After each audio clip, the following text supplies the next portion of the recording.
ഡിസ്കഷൻ്റെ ഒരു ടൈറ്റിൽ പോലെ തന്നെ ശാശ്വത സമാധാനമായോ എന്ന് ചോദിക്കുമ്പോൾ തീർച്ചയായും ആയിട്ടില്ല എന്നുള്ളത് നമുക്ക് എല്ലാവർക്കും ഒരുപോലെ പറയാൻ പറ്റുന്ന ഒരു കാര്യമാണ്. പ്രിയമുള്ളവരെ, എപ്പോഴാണ് ഈ ഒരു സമാധാനമാവുക?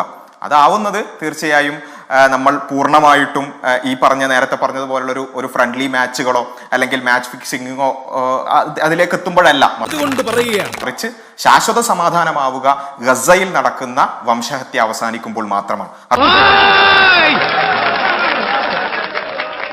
ഇത്രയും കാലം എവിടെയായിരുന്നു? 60,000-ലധികം ആളുകൾ മരണപ്പെട്ട അല്ലെങ്കിൽ കൊല്ലപ്പെട്ട, അതേപോലെ തന്നെ ഇന്ന് മാത്രം ഇപ്പൊ നമ്മളിതൊക്കെ ശാശ്വത സമാധാനത്തെ കുറിച്ചൊക്കെ ചർച്ച ചെയ്യുമ്പോൾ ഇന്ന് മാത്രം 29 ആളുകൾ അവിടെ മരണപ്പെട്ടിരിക്കുകയാണ്. ഗസയെ സംബന്ധിച്ചിടത്തോളം അവിടെയുള്ള വംശഹത്യ നിർത്താതെ ശാശ്വത സമാധാനം എന്ന് പറഞ്ഞൊരു സംഭവത്തെ കുറിച്ച് ചർച്ച ചെയ്യുന്നത് തന്നെ ഒരു പരിഹാസ്യമാണെന്നുള്ളതാണ് ഒരു കാര്യം. ഈ സ്പിരിറ്റുള്ള ഒരാളെ ആയിരുന്നു എനിക്കും ഇവിടെ ആവശ്യം. പിന്നെ IAEA കാര്യം പറഞ്ഞു. IAEA നമ്മൾ പറയുന്നത് NPT സൈൻ ചെയ്യുക പോലും ചെയ്യാത്ത ഇസ്രായേലാണ് എന്ത് ചെയ്യുന്നത്, പിന്നെ ഇറാനെ കുറ്റപ്പെടുത്തുന്നത് എന്നുള്ളതാണ്. പിന്നെ IAEA സൈൻ ചെയ്തിട്ടില്ലേ അല്ലെങ്കിൽ IAEA മെമ്പർ അല്ലേ ചോദിക്കുക. പക്ഷേ ഇസ്രായേൽ പിന്നെ എനിക്ക് കുറച്ച് ഡൗട്ട് ഉണ്ട്. IAEAയുടെ കോംപ്രിഹെൻസീവ് സേഫ് ഗാർഡ് അഗ്രിമെന്റ് എന്ത് ചെയ്തിട്ടില്ല, സൈൻ ചെയ്തിട്ടില്ല. കോംപ്രിഹെൻസീവ് ചെയ്തിട്ടുണ്ടോ? ഇല്ല ഇല്ല ഇല്ല. എന്റെ മുഖത്ത് എഴുതി വെച്ചിട്ടുണ്ടോ ഞാനൊരു വിവരം കെട്ടവനാണെന്ന്? എഴുതി വെച്ചിട്ടില്ല. ഇല്ല, തീർച്ചയായും അതാണ് ഞാൻ പറയുന്നത്. അവിടെയാണ് അമേരിക്കയുടെ ഒരു ബയാസ് തിരിച്ചറിഞ്ഞുകൊണ്ട് തന്നെയാണ് എന്ത് ചെയ്തിട്ടുള്ളത്, ഇന്ത്യ സൈൻ ചെയ്യാത്തത്. അപ്പോ നിങ്ങൾ പറയുന്നത് വെച്ചാൽ ഇവിടെ ഇറാന് മാത്രമായിക്കൊണ്ടൊരു പ്രശ്നം പറയുന്നത്, അവിടെയാണ് ഞാൻ പറയുന്നത്. താങ്കളുടെ വ്യാഖ്യാനമാണ്. അല്ലല്ല, ഒരു സെക്കൻഡ്, അത് താങ്കളുടെ വ്യാഖ്യാനമാണ്. ചപ്പാത്തി തിന്നാൻ വരുന്നതും പലകയുടെ വലിപ്പം അന്വേഷിക്കേണ്ട.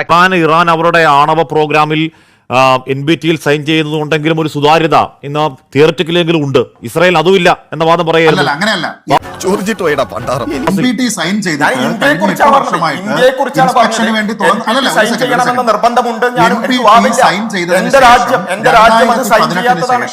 ഇതെന്ത് ന്യായമാണ്? ഔദ്യോഗികമായിട്ടുള്ള കണക്കല്ലേ ഇറാന്റേത്? അല്ല, ഔദ്യോഗികമായി മുന്നിൽ വെച്ചിരിക്കുന്ന കണക്കല്ലേ അല്ല, ഗ്രോസി പറയുന്നു. ഏത് ഗ്രോസി? IAEAയുടെ DG ഗ്രോസി പറയുന്നു ഈ പറയുന്ന ഇറാൻ ഈ പറയുന്ന രീതിയിൽ ആണവായുധം ഡെവലപ്പ് ചെയ്തു എന്ന് നമ്മൾക്ക് യാതൊരു തെളിവില്ലെന്ന് പറയുന്നു. കഴിഞ്ഞ മെയ് മാസം 17-ാം തീയതിയുള്ള IAEAയുടെ റിപ്പോർട്ടിലാണ് താങ്കൾ നേരത്തെ പറഞ്ഞിരിക്കുന്ന 9,400 കിലോഗ്രാമിന്റെ കാര്യവും അല്ല 60% കാര്യവും. അല്ലാതെ ആണവായുധം അല്ലത്. മനുഷ്യനിങ്ങനെ പക്ക പൊട്ടനായി പോയാൽ എന്ത് ചെയ്യും? അത് ആണവായുധം ഡെവലപ്പ് ചെയ്തിട്ടില്ല. അല്ലല്ല, അവർ പറഞ്ഞതാ 60% എത്തിയിരിക്കുന്ന സാധനം വെപ്പൺ ഗ്രേഡ് 90%ലേക്ക് എത്താൻ ഏറ്റവും സാധ്യതയുള്ളത് 400 കിലോഗ്രാം. അങ്ങനെയാണ് റിപ്പോർട്ട്. അതെ, പക്ഷെ IAEAയുടെ മക്കൾ ഇസ്രായേലിന് എന്തെങ്കിലും വിവരമുണ്ടോ? ഭയങ്കര മനസ്സ് സങ്കടത്തിലിരിക്ക സന്തോഷ്, ഭയങ്കര മനസ്സ്. ഞാൻ പറയുന്നത് കൃത്യം കിലോ കണക്കിന് ഈ പറയുന്ന എന്താണ് യുറേനിയം ഹെക്സാഫ്ലൂറൈഡ് എത്രയാണ്, അവരുടെ മെറ്റൽ യുറേനിയം എത്രയാണ്, അവരുടെ പ്ലാന്റിലുള്ള യുറേനിയം മെറ്റൽ എത്രയാണ് എന്നൊക്കെ കൃത്യമായി IAEAക്ക് അറിയാമല്ലോ. ഇസ്രായേലിന് എന്തെങ്കിലും ആർക്കെങ്കിലും അറിയാവോ? അത് ഞാൻ അങ്ങോട്ട് പറയാൻ തുടങ്ങിയായിരുന്നു. അവർ സമ്മതിക്കുന്നുണ്ട് എപ്പോഴെങ്കിലും? ഇന്ത്യയുടേതുമില്ല. അത് തന്നെയാണ് ഞാൻ പറഞ്ഞത്. നിങ്ങൾ സിഗ്നറ്ററി ആണെങ്കിൽ അതാണ് IAEA നോക്കുക. നിങ്ങൾ സിഗ്നറ്ററി ആണെങ്കിൽ ഒരു കാര്യം വ്യക്തമാണ്. അല്ല, ബാക്കി ഒരു കാര്യം വ്യക്തമാണ്. അതായത് ഒരു രാജ്യത്തിന്റെ യുറേനിയം സ്റ്റാറ്റസിനെ പറ്റി ലോകത്തിനറിയാം, ഒരു രാജ്യത്തിന്റെ യുറേനിയം സ്റ്റാറ്റസ് ലോകത്തിന് അറിയില്ല. അത് ഞാൻ പറഞ്ഞതിന്റെ പൊരുൾ മനസ്സിലായോ? ഇപ്പം IAEAയിൽ ഒപ്പിട്ടതും ഇല്ലാത്തതുകൊണ്ടും. പക്ഷെ ഒരു രാജ്യത്തിനെ പറ്റി ഒന്നും അറിയില്ല, ഒരു രാജ്യത്തിന് എല്ലാം അറിയാം എന്ന രണ്ട് രാജ്യങ്ങൾ തമ്മിലുള്ള ഏറ്റുമുട്ടലിനെ പറ്റി ബാസിൽ പറയുകയായിരുന്നു. ആദ്യയിൽ കുടുങ്ങിയ ലിഫ്റ്റിന്റേതുപോലെ എന്റെ അവസ്ഥ. അല്ലല്ല, സാത്വികമായി തിരിച്ചു ചോദിക്കുന്നത് ഇന്ത്യയുടെ കപ്പാസിറ്റി എത്രയാണ് അറിയണ്ടെന്നേ. ഇന്ത്യയുടെ കപ്പാസിറ്റി അറിയാമോ? അത് അറിയണ്ട. ഇന്ത്യയുടെ കപ്പാസിറ്റി അറിയേണ്ട കാര്യമില്ല. എന്തുകൊണ്ട്? ഇന്ത്യയുടെ കപ്പാസിറ്റി അറിയേണ്ട കാര്യമില്ല. കാര്യം ഇന്ത്യ യുദ്ധത്തിലല്ല, അതുകൊണ്ട്. കൂടുതലായി ഞാൻ വല്ല ഡയലോഗും പറയണു. എന്തിന്? അല്ല, ഒരു ഒറിജിനാലിറ്റിക്ക്. ഇന്ത്യ പാകിസ്ഥാനുമായിട്ട് യുദ്ധത്തിൽ പോയപ്പോ ആരെങ്കിലും അറിയണമെന്ന് പറഞ്ഞോ? അല്ല, അറിയണ്ടാന്നേ.